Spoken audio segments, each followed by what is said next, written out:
السلام علیکم ورحمۃ اللہ وبرکاتہ۔ جس کے دل پر کوئی بھی غم ہے کسی بھی چیز کا، اولاد کی طرف سے، ازواج کی طرف سے، یا مال کی طرف سے، یا کسی بھی طرح کا کوئی غم، ہم، فکر، پریشانی، اس کو انہی کلمات کو لازم کر لینا چاہیے اور اسی جذبے کے ساتھ پڑھنا چاہیے جس جذبے کے ساتھ یونس علیہ السلام نے پڑھا تھا۔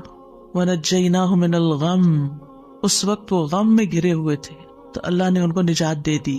وَكَذَلِكَ نُنْجِي الْمُؤْمِنِينَ، یہ صرف ان کے لیے نہیں تھا، ہم اسی طرح سارے مومنوں کو نجات دیتے ہیں۔ جو بھی یہ دعا پڑھے گا اس کو غم سے نجات مل جائے گی۔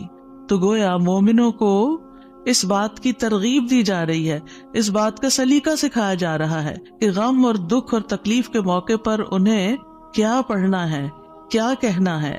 اور جب انسان یہ دیکھتا ہے کہ سابقہ مومنین کو اس دعا کی وجہ سے تکلیف سے نجات ہوئی تو اس کا ایک یقین بڑھ جاتا ہے کہ اللہ تعالیٰ میری تکلیف بھی دور کر دے گا۔ اگر وہ رب یونس علیہ السلام کو مچھلی کے پیٹ سے نکال سکتا ہے تو میرا رب مجھے اس مشکل سے کیوں نہیں نکالے گا، کیوں نہیں نکال سکتا، وہ ضرور نکالے گا۔ تو اس سے خاص طور پر یہ بات پتہ چلتی ہے کہ تحلیل یعنی لا الہ الا اللہ اور تسبیح سبحان اللہ یا سبحانک، یہ ہر غم کو دور کرنے کے لیے مجرب نسخے ہیں۔ یہ دو چیزیں کرب اور مصیبت سے نجات دلاتی ہیں۔ تو جو شخص بھی اللہ کی کتاب پر ایمان رکھتا ہے، قرآن مجید کو اللہ کا کلام سمجھتا ہے، اللہ کے وعدے پر بھروسہ کرتا ہے، اللہ کی اس بات کو سچا سمجھتا ہے، تو پھر وہ اسی طریقے پر اس دعا کے ساتھ اپنے رب کو پکارے تو اللہ تعالیٰ اس کی دعا قبول کرے گا اور اس کو غم سے نجات دے گا۔ اس دعا کی فضیلت کے بارے میں احادیث بھی آتی ہیں۔ نبی صلی اللہ علیہ وسلم نے فرمایا، ذُنُّون کی دعا جب وہ مچھلی کے پیٹ میں تھے، یعنی لا الہ الا انت سبحانک انی کنت من الظالمین، جب بھی کوئی مسلمان کسی معاملے میں ان الفاظ کے ساتھ اپنے رب سے دعا کرے، وہ دعا اس کے لیے ضرور قبول ہوگی۔ اللہ سبحانہ وتعالیٰ کے بعد نبی صلی اللہ علیہ وسلم نے بھی اس بات کو کنفرم کیا ہے کہ یہ دعا مسائل کا حل ہے۔ بہت لمبے چوڑے وظیفے پڑھنے کی بھی ضرورت نہیں، لیکن پڑھے تو کوالٹی کے ساتھ، درد کے ساتھ، تڑپ کے ساتھ، تکرار کے ساتھ، اصرار کے ساتھ، افتقار کے ساتھ، اپنی محتاجی ظاہر کرتے ہوئے، اپنی غلطی کا اعتراف کرتے ہوئے۔ اسی طرح سلسلہ صحیحہ کی حدیث ہے، رسول اللہ صلی اللہ علیہ وسلم نے فرمایا، کیا میں تمہیں ایسی چیز نہ بتا دوں کہ جب تم میں سے کسی آدمی کو رنج و الم اور دنیا کی آزمائشوں میں سے کوئی آزمائش آئے تو وہ اس دعا کو پڑھے تو اس کی تکلیف دور ہو جائے گی۔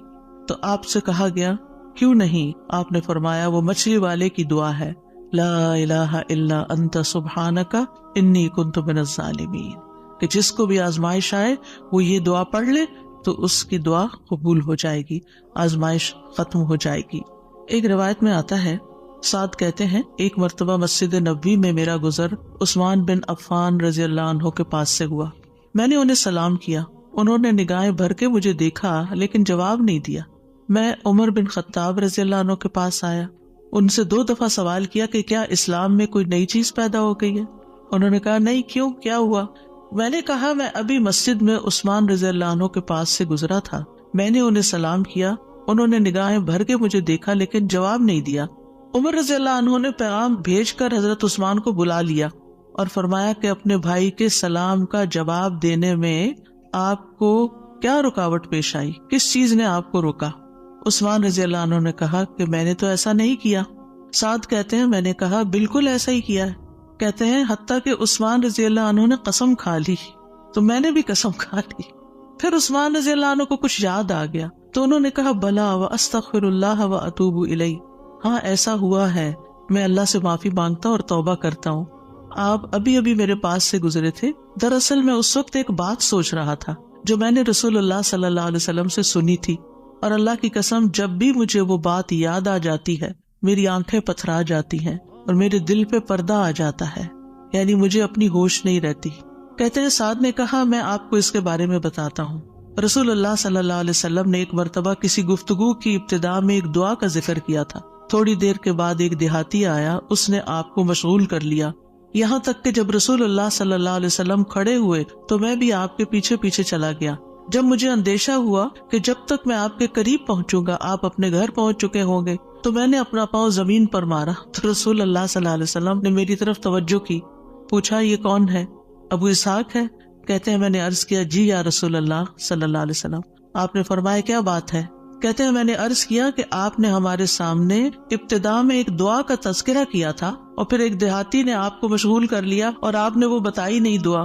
آپ نے فرمایا ہاں وہ یونس علیہ السلام کی دعا ہے جو انہوں نے مچھلی کے پیٹ میں مانگی تھی, یعنی لا الہ الا انت سبحانک انی کنت من الظالمین. کوئی بھی مسلمان جب بھی کسی معاملے میں ان الفاظ کے ساتھ دعا کرے گا تو دعا ضرور قبول ہوگی. اب آپ دیکھیے کہ یہ صحابہ ہیں, یعنی کہنے کو تو یہ حدیث کا آخری حصہ میں سنا کے آگے چلتی, لیکن مجھے یہ بات اس لحاظ سے اچھی لگتی ہے کہ اس میں ہمارے سیکھنے کی کچھ اور باتیں بھی ہیں. وہ یہ کہ اتنے جلیل القدر صحابی جو رسول اللہ صلی اللہ علیہ وسلم کے انتہائی قریب تھے, یعنی ان سے پائس امت میں کون ہو سکتا ہے؟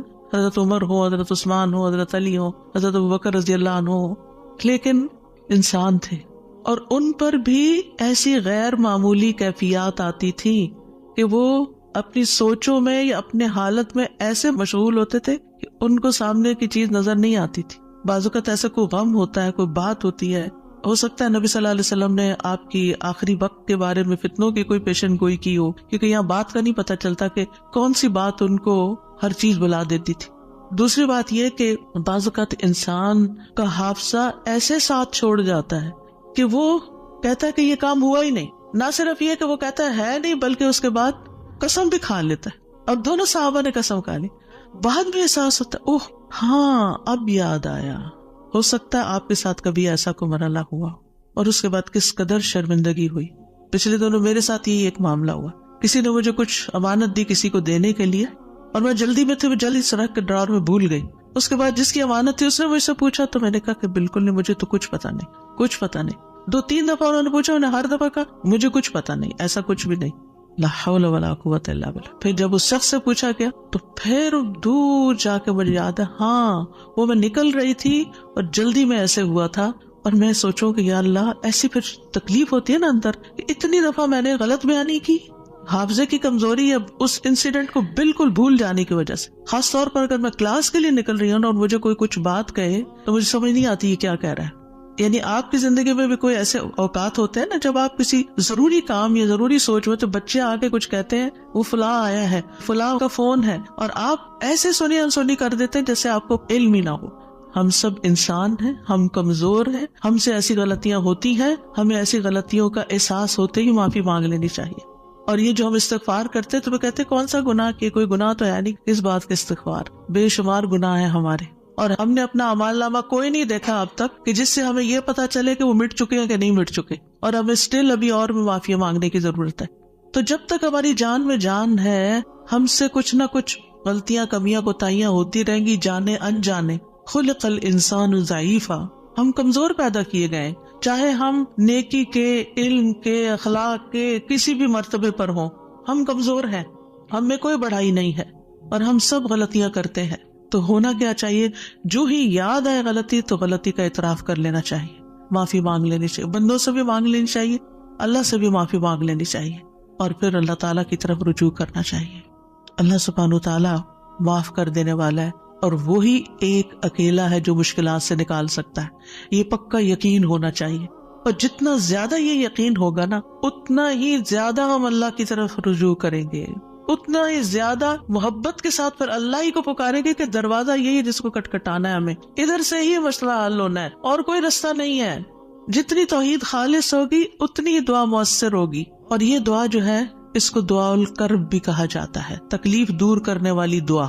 ہمارے ہاں اس کو آیت کریمہ کہا جاتا ہے, ورنہ ہر آیت کریمہ ہے. کریمہ کا مطلب معزز, اور اس کی کوئی گنتی مقرر نہیں ہے, لیکن اگر آپ تکرار سے پڑھیں, 100 دفعہ پڑھ لیں, 20 دفعہ پڑھ لیں, 50 دفعہ پڑھ لیں, ضرور پڑھ لیں, وہ منع بھی نہیں ہے, لیکن ایک مخصوص تعداد میں پڑھنے سے ہی مشکل کا حل ہونا, یہ یقین رکھنا یہ غلط ہے, ایسا نہیں ہونا چاہیے.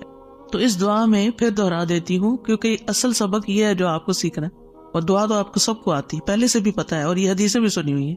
جس چیز کو پلے باندھنا, جس چیز کو پکڑ کے رکھنا ہے, وہ کیا چیز ہے کہ جس سے یہ دعا اتنی افیکٹو ہے. تو اس میں 4 چیزیں ہیں. ایک ہے توحید, دوسرے ہے اللہ کو ہر عیب اور نقص سے پاک قرار دینا. تیسرے اپنے عبودیت کا اقرار کہ میں بندہ ہوں، غلطیوں والا ہوں.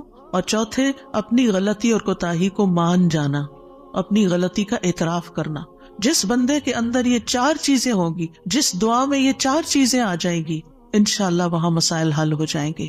اور پھر آپ دیکھیے کہ انسان کا نفس جو ہے نا، ایک دم ذرا سی بھی کوئی اس کو چیز ملے، کچھ حاصل ہو تو ایک سرکشی کا شکار ہو جاتا ہے، تکبر اور غرور میں آ جاتا ہے. تو اپنے آپ کو تکبر اور غرور سے نجات دینا ہے، کیونکہ کچھ لوگوں کا خیال ہوتا ہے کہ I am very important and I can do every thing, اور میں سب کچھ کر سکتا ہوں، اور سیلف ریلائنس ہوں، میں سیلف میڈ ہوں، اور پتہ نہیں کیا کیا اپنے بارے میں جھوٹی توقعات اور اپنے آپ کو بڑھا چڑھا کے پیش کرنا اور اپنے آپ کو بڑی چیز سمجھنا.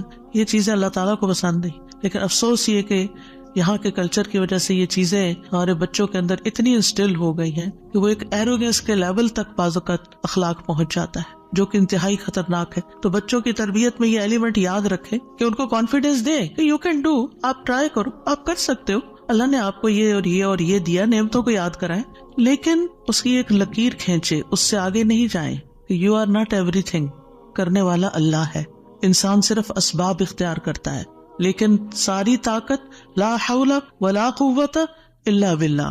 اور پھر یہ کہ اللہ تعالیٰ کی جو خالق کی عظمت ہے اور اس کی جو اہمیت ہے ہماری زندگی میں، اس کا اظہار اور اقرار کرنا اور اس کو پاک قرار دینا اور اس سے ظلم کی نفی کرنا کہ آپ ظالم نہیں، میں ظالم ہوں، انی کنت من الظالمین، اور غلطیاں میری ہیں، یہ بہت ضروری ہے. جہاں تک غم اور پریشانی کا تعلق ہے زندگی میں، تو یاد رکھیے کہ غمگین رہنا ایمان کی علامت نہیں. ٹھیک ہے، یعنی ہر وقت غمگین نہیں رہنا چاہیے. غم ایمان کے مراتب میں سے نہیں. ابن قیم رحمہ اللہ کہتے ہیں، جان لیں غم راستے کی رکاوٹوں میں سے ہے. یعنی اللہ کی طرف جانے والا جو راستہ ہے، سالک کہتے ہیں نا جانے والے کو، آپ نے سنا ہوگا لفظ سالک. تو اللہ کی طرف جانے والا جو راستہ ہے، غم اس راستے کی رکاوٹ ہے. غم آپ کی ہمت، طاقت، صلاحیت کو کم کرتا ہے، آپ کی عبادت میں رکاوٹ ڈالتا ہے. آپ نماز شروع کر لیتے ہیں، آپ کو پتہ ہی نہیں ہوتا کہ کیا پڑھ رہے ہیں. آپ دعا مانگنے لگتے ہیں، آپ کا دل اڑا ہوا ہوتا ہے، آپ کو سمجھ نہیں آتی آپ کیا بول رہے ہیں. تو غم سے ہمیشہ پناہ مانگے کہ ہم پر غم نہ آئے. وہ کہتے ہیں یہ ایمان کے مراتب اور مقامات میں سے نہیں، اور نہ ہی اللہ کے راستے پر چلنے والوں کی منازل میں سے ہے. یہی وجہ ہے کہ اللہ نے کسی ایک جگہ پر بھی غم کرنے کا حکم نہیں دیا. صبر کا حکم دیا، شکر کا حکم دیا، توکل کا دیا، لیکن غم کرنے کا حکم نہیں دیا کہ غم کرو، غمگین رہو. اور نہ ہی غم کی کہیں تعریف فرمائی ہے، بلکہ غم سے منع کیا ہے. غم مصیبتوں میں سے ایک مصیبت ہے، اور ہمیں دعا کرتے رہنا چاہیے کہ اللہ تعالیٰ اس مصیبت کو ہم سے دور ہی رکھے. یہی وجہ ہے کہ جنتی لوگ جنت میں پہنچ کر کیا کہیں گے؟ الحمدللہ الذی اذہب عنا الحزن. سب تعریفیں اللہ کے لیے ہیں جس نے ہم سے غم دور کر دیا. یعنی جنتی جنت میں جا کر جس چیز سے خوش ہوں گے وہ کیا کہ جنت میں غم نہیں ہے، کوئی پریشانی نہیں ہے. اللہ سبحانہ و تعالیٰ بندے کو غمگین ہونے سے منع فرماتا ہے. سورۃ آل عمران میں جنگ احد کے سلسلے میں اللہ تعالیٰ فرماتے ہیں اذ تسعدون ولا تلوون علی احد والرسول يدعوكم في اخراكم فاصابكم غما بغم لكي لا تحزنوا على ما فاتكم ولا ما اصابكم والله خبير بما تعملون. اور وہ وقت یاد کرو جب جنگ احد میں تم بھاگے چلے جا رہے تھے اور کسی کی طرف مڑ کر بھی نہ دیکھتے تھے، حالانکہ اللہ کا رسول تمہیں پیچھے سے بلا رہا تھا. پھر اللہ نے تمہیں رنج پر رنج دیے تاکہ تم ایسی بات پر غم نہ کرو جو تمہارے ہاتھ سے نکل جائے، اور نہ ایسی مصیبت پر غم کرو جو تم پہ نازل ہو، اور جو کام بھی تم کرتے ہو اللہ ان سے خوب واقف ہے. یعنی یہ ٹریننگ ہو رہی تھی. یعنی ایک کے بعد ایک صدمہ کیوں آیا؟ تاکہ غم زندگی سے نکل ہی جائے. پھر فرمایا وَلَا تَهِنُوا وَلَا تَحْزَنُوا وَأَنْتُمُ الْأَعْلَوْنَ إِن كُنتُم مُؤْمِنِينَ. اتنی تکلیف اٹھا کے، سب سے بڑی تکلیف مسلمانوں کے لیے کیا تھی کہ نبی صلی اللہ علیہ وسلم کا دانت مبارک شہید ہو گیا تھا اور آپ کو چوٹ لگی تھی اور آپ گر پڑے تھے. تو یہ بہت بڑا صدمہ تھا. 70 لوگ شہید ہو چکے تھے، گھر گھر میں آفت آ گئی تھی. لیکن اتنے بڑے صدمے کے بعد بھی اللہ تعالیٰ کا حکم کیا ہے؟ وَلَا تَهِنُوا وَلَا تَحْزَنُوا. غمگین مت رہو، غم نہیں کرو. غم کا موقع ہے، غم کی بات ہے، لیکن فوراً نہیں، غم نہیں کرنا، کیونکہ غم انسان کو کھوکھلا کر جاتا ہے، غم انسان کو کمزور کر جاتا ہے. تمہیں تو آئندہ ابھی اور مقابلے کرنے ہیں، اور اگر تم غم منانے بیٹھ گئے تو ہمت، جرت سب کچھ چلا جائے گا. بزدل ہو جاؤ گے. غم ایک مصیبت نہیں، غم مصیبتوں کی لائن لے کے آتا ہے، ایک کے بعد ایک مصیبت اس کے ساتھ چلی آتی ہے، اس لیے غمگین نہیں ہونا.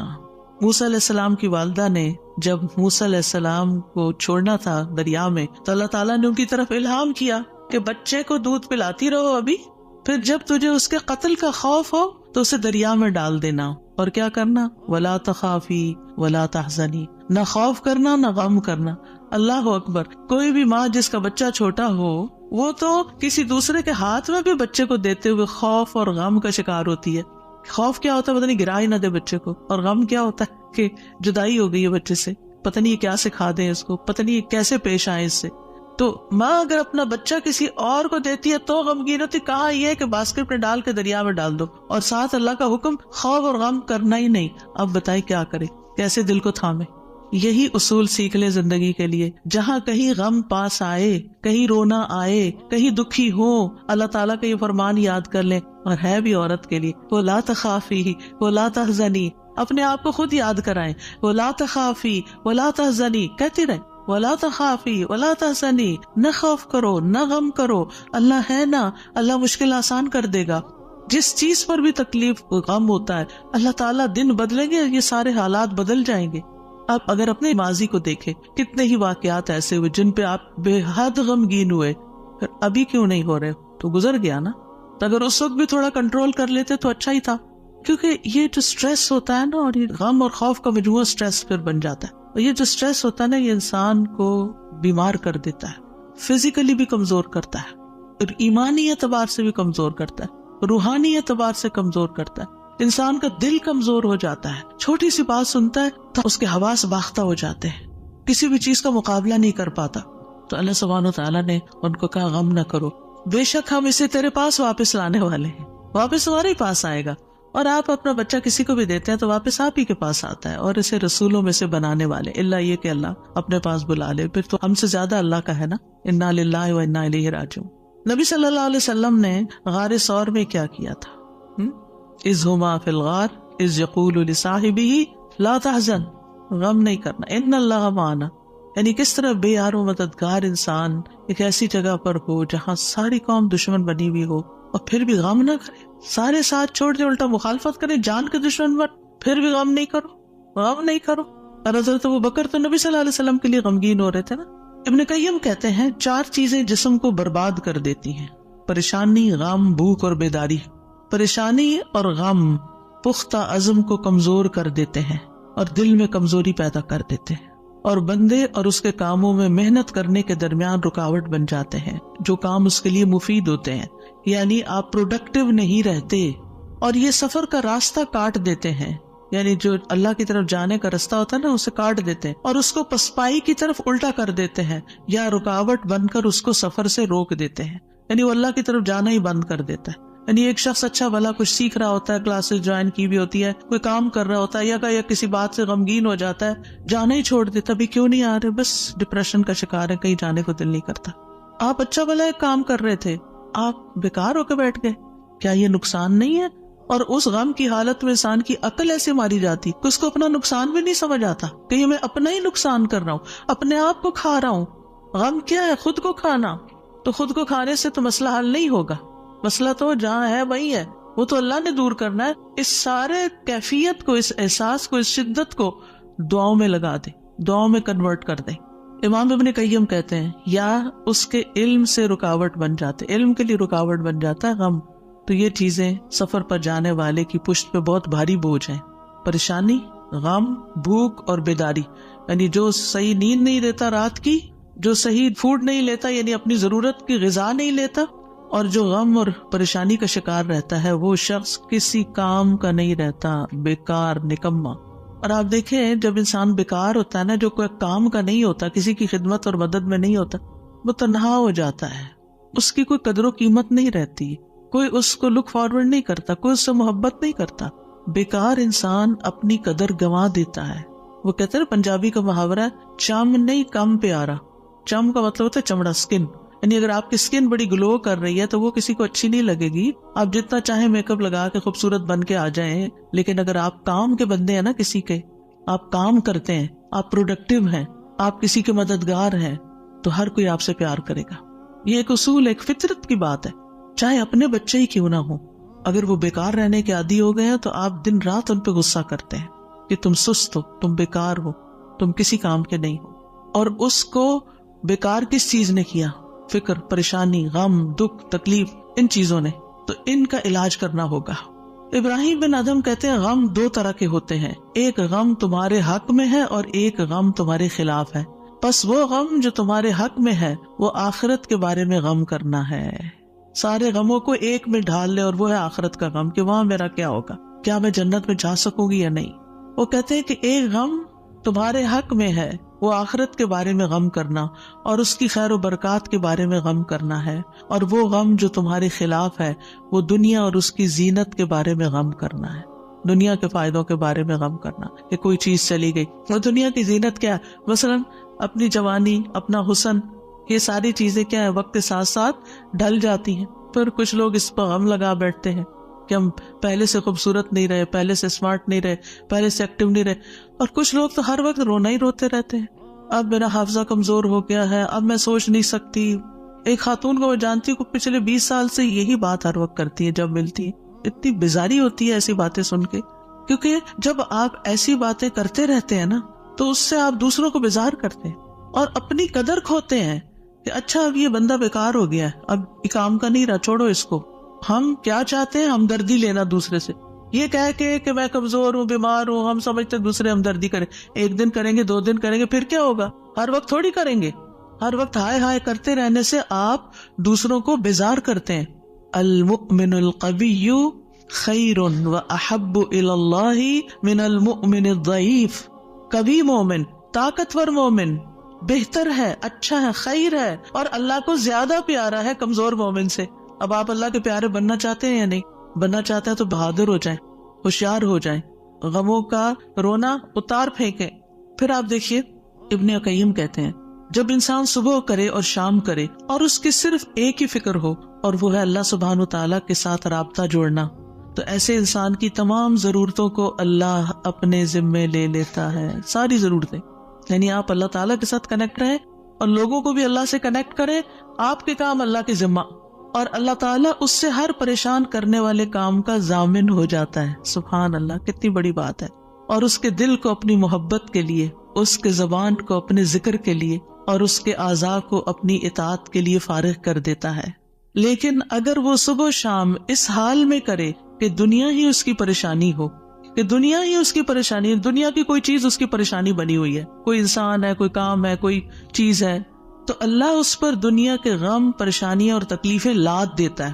ایک پریشانی ہے نا، ایک اور آ جائے گی، ایک اور آ جائے گی، اور آ جائے گی، کٹھی ہو جائیں گی. اس کو اس کے نفس کے حوالے کر دیتا ہے. تو اللہ اس کے دل کو اپنی محبت سے ہٹا کر مخلوق کی محبت میں مشغول کر دیتا ہے. یہ بھی ایک سزا ہوتی ہے کہ انسان انسانوں کی محبت کا قیدی ہو جاتا ہے. ان کی خوشی سے انسان خوش، ان کے غم سے انسان غمگین.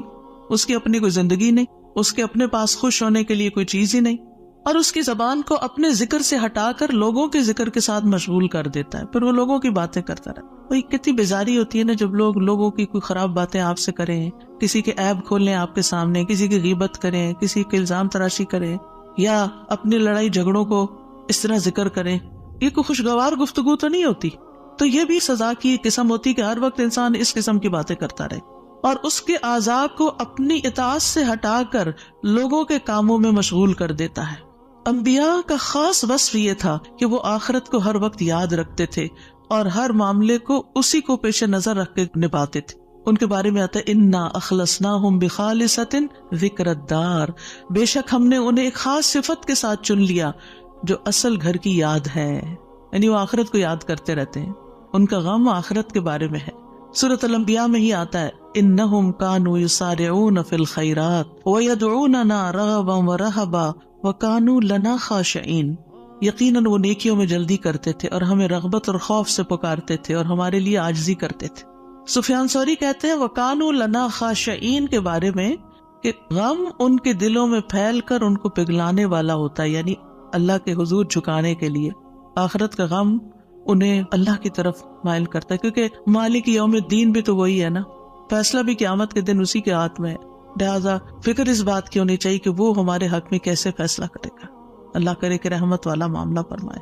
صحابہ بھی آخرت کا غم ہی لگائے رکھتے تھے۔ عبد الرحمن بن عوف کے پاس کھانا لایا گیا، وہ روزے سے تھے۔ انہوں نے کہا مصعب بن عمیر شہید کیے گئے، وہ مجھ سے بہتر تھے، انہیں جس چادر کا کفن دیا گیا اس سے ان کا سر چھپاتے تو پاؤں نکل آتے، پاؤں چھپاتے تو سر کھل جاتا، پھر ہمارے لیے دنیا کشادہ کر دی گئی، ہمیں تو یہ ڈر ہے کہ کہیں ہماری نیکیوں کا بدلہ ہمیں اس دنیا میں ہی نہ مل جائے۔ اور پھر آپ رو پڑے، کھانا بھی چھوڑ دیا۔ حسن بصری کا حال یہ تھا کہ جب بھی ان سے ملاقات ہوتی ایسا لگتا کہ ابھی کوئی مصیبت آئی، یعنی آخرت کی فکر اتنی کرتے تھے۔ نظر کہتے ہیں میں عمر بن عبدالعزیز کے پاس گیا تو وہ رونے کے قریب تھے، ہمیشہ آہیں بھرتے رہتے تھے، گویا ساری مخلوق کا غم انہی کو ہے، حالانکہ ان کو آخرت کی فکر ہوتی تھی۔ سفیان ثوری کہتے ہیں لوگوں کا غم ختم ہو چکا ہے، آپ نمازیوں میں ایک شخص کو دیکھیں گے اس پر کوئی نہ غم ہے نہ خوف ہے۔ وہ کہتے ہیں پہلے ایک آدمی نماز پڑھتا تھا، پھر آپ اس کو دیکھتے کہ بیٹھا ہوا اور اس کی نماز اس کو غم میں بھڑکا دیتی، یعنی اس کو رونا آتا نماز میں آخرت کی یاد کی وجہ سے۔ آج اگر ہمیں نماز میں رونا آتا بھی ہے تو کس وجہ سے آتا ہے؟ ہم سب اپنا جائزہ لیں، ہر کوئی اپنا اپنا۔ پچھلے ایک مہینے کے اندر سوچئے میں کتنی بار روئی ہوں اور کیوں روئی ہوں، دنیا کے غم میں روئی ہوں یا آخرت کے غم میں روئی ہوں۔ ہم کیوں روتے ہیں؟ اس نے مجھے ہرٹ کر دیا، یہ مسئلہ آ گیا، فلاں آ گیا۔ یہ چھوٹے مسئلے ہیں، یہ وقت کے ساتھ ختم ہو جائیں گے، جو آگے آپ بڑھیں گے یہ مسئلے پیچھے رہتے جائیں گے، لیکن آگے جو آ رہا ہے نا، کل جس کو دیکھنا ہے وہ ہے مشکل وقت، اس کا غم لگا لیں، پیچھے نہ دیکھیں آگے دیکھیں۔ صحابہ نماز ضائع ہونے پہ غم زدہ ہوتے تھے، عبادت نہ کر سکنے پر غمگین ہوتے تھے، فتنوں میں پڑنے پہ غمگین ہوتے تھے، ہر دن زندگی کو کم کر رہا ہے اس بات میں غمگین ہوتے تھے، اس بات میں نہیں کہ دنیا چھوڑ جائیں گے تو کیا بنے گا، یہ سارے ہمارے مال اسباب اور جو ہم نے اتنی محنت سے کمائے ہیں اس کا کیا ہوگا۔ اس بات کا غم کہ حساب کا وقت قریب آ رہا ہے، ہر دن موت سے قریب کر رہا ہے، ہر دن قبر سے قریب کر رہا ہے، آگے میرا حساب ہونا ہے، میں کیا اس کے لیے تیار ہوں؟ کیا میں نے اپنے سارے کام نپٹا لیے؟ تو بات یہ ہے کہ رنج و غم زندگی کا حصہ ہے، لیکن دنیا کا غم نیچے آ جانا چاہیے اور آخرت کا غم اوپر آ جانا چاہیے، یہ ہم نے کرنا ہے۔ اور دنیا کے غموں سے بچنے کے لیے سب سے پہلے توحید کا یقین، اللہ کی طرف رغبت، تقدیر پر یقین کہ جو تکلیفیں آ رہی ہیں نا یہ تقدیر کا حصہ ہیں، ان کو ایکسپٹ کر لیا جائے۔ اب ایسا ہونا تو ہو گیا نا، اب جو نئی زندگی اس میں ایڈجسٹ کیا جائے، اللہ سے اچھا گمان رکھا جائے، پھر ہم و غم ملنے پر اجر پر نظر رکھی جائے۔ جب کوئی تکلیف پیش آئے کسی بھی قسم کی، کوئی رکاوٹ، تکلیف، دکھ، پریشانی، تو اس پر جو اجر ملتا ہے انسان کو، اس کو اپنے سامنے رکھے انسان۔ حدیث میں آتا ہے رسول اللہ صلی اللہ علیہ وسلم نے فرمایا کسی مومن آدمی کو جب بھی کوئی تکلیف یا کوئی بیماری یا رنج، یہاں تک کہ اگر اسے کوئی فکر ہو تو اس کے گناہوں کا کفارہ ہو جاتا ہے۔ ایک اور روایت میں آتا ہے یہاں تک کہ جو چوٹ اسے لگتی ہے یا کوئی کانٹا چبھتا ہے وہ بھی اس کے گناہوں کا کفارہ ہوتا ہے۔ اور ویسے بھی وہ حدیث تو بارہا آپ نے سنی کہ انسان کا درجہ اللہ کے ہاں بلند لکھا ہوتا ہے اس کی قسمت میں، لیکن اس کے عمل تھوڑے ہوتے ہیں، تو اللہ تعالیٰ اس کو کسی مشکل میں ڈالتا ہے تاکہ صبر کر کے بلند درجے تک پہنچ جائے۔ پھر انسان دنیا کے معاملے میں اگر غم ہے تو اپنے سے زیادہ غم والوں کو دیکھ لے، ان کی پریشانیوں کو دیکھے، انبیاء کی آزمائشوں اور تکلیفوں کے بارے میں پڑھے، جانے کہ ان پہ کیسے کیسے غم آئے، پھر اپنے آپ کو اللہ کے سپرد کرے، اپنا معاملہ اللہ کے حوالے کرے، اور جو کام اللہ نے کرنے کو دیے نا ان کی پلاننگ کرے اور وہ کرے، اپنے دل کا حال اللہ کے سامنے رکھے۔ انما اشکو بثی وحزنی الی اللہ، کثرت سے اللہ کا ذکر کرے کیونکہ اللہ کے ذکر میں دلوں کو اطمینان ہوتا ہے۔ الا بذکر اللہ تطمئن القلوب، تسبیحات کی کثرت کر دے۔ نبی صلی اللہ علیہ وسلم نے فرمایا جو اپنے مال کو خرچ کرنے سے بچائے، دشمن سے مقابلہ کرنے سے ڈرے، رات سے خوف کھائے کہ وہ اس کو پریشان کرتی ہے، تو وہ اس قول کی کثرت کر دے سبحان اللہ والحمد للہ ولا الہ الا اللہ واللہ اکبر، اور اگر ولا حول ولا قوت الا باللہ بھی پڑھ لے تو اس کا اپنا فائدہ ہے الگ سے۔ پھر یہ کہ اپنے فرائض اور اپنی ذمہ داریوں کو پورا کرے انسان۔ بہت دفعہ انسان کی بیکاری اس کو غمگین کرتی ہے، کرنے کا کوئی کام نہیں ہے، فارغ ہے، کوئی مقصد نہیں زندگی میں، کوئی منزل نہیں، کچھ اچیو کرنے کو نہیں، دن آتا ہے چلا جاتا ہے، تو یہ چیزیں بھی انسان کو پریشان رکھتی ہیں۔ جب آپ کی گول سیٹنگ ہوگی ہر روز کی، صبح سویرے اٹھتے ہی اور ارلی مارننگ کام شروع کر دیں گے تو پریشانیاں بھاگ جائیں گی، ان کو آپ کے پاس آنے کا وقت نہیں ملے گا کیونکہ آپ مصروف ہیں، آپ ان کو ٹائم نہیں دیں گے کیونکہ آپ کے پاس اور کام ہے۔ لیکن جب آپ فارغ ہوتے ہیں تو وہ آ جاتی ہیں آپ کا دل اڑانے۔ پھر نماز سے مدد حاصل کرنا، وَاسْتَعِینُوا بِالصَّبْرِ وَالصَّلَاةِ، انبیاء گھبراہٹ میں نماز کی طرف لپکتے تھے، اور جو نماز چھوڑ دیتا ہے اللہ کی مدد اس سے چھٹ جاتی. تو نماز کی پابندی، صدقہ کرنا، صدقات انسان کے غموں کو دور کرنے کا باعث ہے.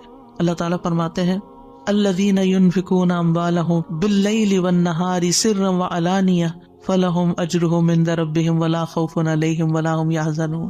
جو لوگ دن رات کھلے چھپے اپنا مال خرچ کرتے ہیں انہیں اپنے رب سے اس کا اجر ضرور مل جائے گا. ایسے لوگوں کو نہ کچھ خوف ہوگا نہ وہ غمگین ہوں گے. پھر اسی طرح دین پر استقامت غم اور خوف کو دور کرتی ہے.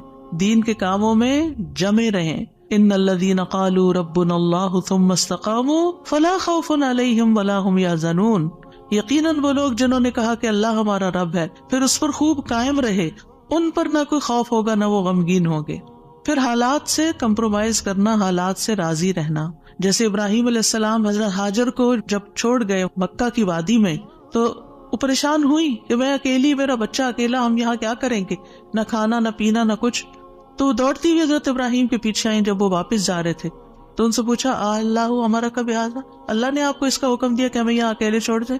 تو ابراہیم علیہ السلام نے اس بات میں سر ہلایا، کہنے لگی پھر اللہ تعالیٰ ہمیں تنہا نہیں چھوڑے. اگر اللہ کا حکم ہے نا تو ٹیک کیئر کر لے گا. ایسے ہی بندہ مومن کہتا ہے اگر یہ اللہ کا فیصلہ ہے نا تو وہ میری ٹیک کیئر کر لے گا، مجھے فکر کرنے کی ضرورت نہیں ہے. زبان سے رب کی رضا کے کلمات ہمیشہ ادا کرے. کاش اور افسوس ہو گیا اس کے الفاظ نہیں استعمال کرے. یہ کہیں جو اللہ کی مرضی، جو تقدیر میں لکھا تھا وہ ہوا. اچھے کاموں میں مصروف ہوں، خدمت خلق میں مصروف ہوں. رسول اللہ صلی اللہ علیہ وسلم نے فرمایا وہ لوگ اللہ تعالیٰ کو زیادہ محبوب ہیں جو دوسروں کے لیے زیادہ فائدہ مند ہوں، اور اللہ عز و جل کے ہاں سب سے پسندیدہ اعمال یہ ہیں مسلمان کا اپنے بھائی کو خوش کر دینا. آپ خود غمگین بھی ہیں، دکھی بھی ہیں، دوسروں کو خوش کرنا شروع کر دیں، آپ بھی خوش ہو جائیں گے. کیونکہ خوشی کنٹیجیس ہوتی ہے، خوشی پھیلانے سے پھیلتی ہے. اس سے کوئی تکلیف دور کر دینا، یعنی اوروں کی تکلیف دور کرے، اللہ آپ کی دور کر دے گا. اس کا قرضہ چکانا، اسے کھانا کھلانا، اور مجھے کسی بھائی کی ضرورت پوری کرنے کے لیے اس کے ساتھ چلنا اس مسجد نبوی میں 1 مہینہ اعتکاف کرنے سے زیادہ محبوب ہے. اور جس نے اپنے غصے کو روک لیا اللہ اس کی خامیوں پر پردہ ڈال دے گا، اور جو اپنے غصے کو نافذ کرنے کی سخت کے باوجود پی گیا اللہ اس کے دل کو قیامت کے دن امیدوں سے بھر دے گا. اور جو اپنے بھائی کے ساتھ اس کی ضرورت پوری کرنے کے لیے چلا اللہ تعالیٰ اس کو اس دن ثابت قدم رکھے گا جس دن قدم ڈگمگا جائیں گے. اور بد اخلاقی اعمال کو یوں تباہ کرتی ہے جیسے سرکہ شہد میں بگاڑ پیدا کر دیتا ہے. یعنی شہد میں اگر سرکہ ڈال دے تو سرکے کا ٹیسٹ غالب آ جائے گا، شہد کا پیچھے چلا جائے گا. پھر اسی طرح اپنی فوڈ پر بھی نظر رکھیں. کھانا پینا بھی انسان کے اندر جو کیمیکل امبیلنسز ہوتے ہیں، ہارمونل چینجز اثر انداز ہوتا ہے. لہذا غم کے موقع پر تلبینہ کھلانا جو ہے غمگین شخص کو وہ فائدہ دیتا ہے. یہ حضرت عائشہ سے روایت ہے کہ جب کوئی ان کے رشتہ داروں میں سے فوت ہو جاتا تو عورتیں جمع ہو جاتی. جب وہ منتشر ہوتی صرف رشتہ دار اور خاص لوگ رہ جاتے تو حضرت عائشہ ان کو ہنڈیا میں تلبینہ پکانے کا حکم دیتی. تلبینہ پکایا جاتا، سرید بنایا جاتا، اس پہ تلبینہ ڈالا جاتا. پھر حضرت عائشہ فرماتی اسے کھاؤ کیونکہ میں نے رسول اللہ صلی اللہ علیہ وسلم سے سنا ہے آپ فرماتے تھے تلبینہ مریض کے دل کو تسکین دیتا ہے اور غم بھی کچھ دور کر دیتا ہے. تو رائٹ فوڈ جو ہے وہ آپ کے اندر ایک طاقت لاتی ہے. لیکن عموماً کیا ہوتا ہے جب کوئی غمگین ہوتا ہے کھانا بھی نہیں چھوڑ دیتا. تو اس میں صحیح خوراک کسی کو دینا. اور آپ دیکھیں کہ سرید جو ہے وہ یعنی گوشت کے شوربے میں روٹی توڑ کے ڈالنا اور پھر اس کے اوپر تلبینہ، اتنی زبردست ڈش بنا کے کھانا اور کھلانا جو ہے یہ غموں اور دکھوں تکلیفوں کو، اس سے یہ پتہ چلتا ہے اگر کوئی اداس ہے پریشان ہے تو اس کو اچھا تمہیں اچھا سا کھانا کھلاتے ہیں. تو یہ بھی ایک ریمیڈی ہے. اس کا ماحول چینج کرے، اس کو کہیں لے جائیں. لیکن یہ کبھی کبھی تو ہو سکتا ہے اور کسی وجہ سے ہو سکتا ہے. حضرت عائشہ تو جب کسی کا کوئی فوت ہو جاتا تھا اس کا نسخہ بتا رہی ہیں. لیکن اگر کسی نے روز کی عادت ہی بنا لی ہو، صبح سویرے اٹھے موڈ آف کر لیا، تو اب یہ تو نہیں ہو سکتا نا کہ ہر روز کوئی آپ کو تلبینہ پکا کے کھلائے. اور پھر آخری بات یہ کہ دعاؤں کی کثرت. آیت کریمہ سے علاوہ اللہ اللہ ربی لا اشرک بہ شیئا، نبی صلی اللہ علیہ وسلم اپنے گھر والوں کو جمع کر کے یہ دعا سکھاتے تھے اور فرماتے کہ جب تم میں سے کسی کو کوئی غم یا پریشانی پہنچے تو اسے چاہیے کہ وہ اللہ اللہ ربی لا اشرک بہ شیئا کہے. اللہ اللہ لفظ کی تکرار ہے. 2 دفعہ جب آپ اللہ اللہ کہتے ہیں آپ کا دل ہلکا ہوتا ہے. پھر رب کی صفت کا ذکر ہے، اس میں توحید کا اقرار ہے، اور خالص نیت سے یہ پڑھے تو غم اور تنگی دور ہوگی انشاءاللہ. پھر یا حی یا قیوم برحمتک استغیث، یہ پریشان کن معاملات میں مانگی جانے والی دعا ہے. اس میں اللہ تعالیٰ کا اسم اعظم ہے. اس میں اللہ تعالیٰ کی دو صفات کے ساتھ، دو ناموں کے ساتھ وسیلہ پکڑا گیا ہے، الحی القیوم. اور بہترین وسیلہ جس کے ساتھ دعا کی جائے وہ اللہ کے نام ہے، اللہ تعالیٰ کی صفات ہے. پھر ایک اور دعا ہے، اللہم رحمتک ارجو فلا تکلنی الی نفسی طرفۃ عین واصلح لی شأنی کلہ لا الہ الا انت.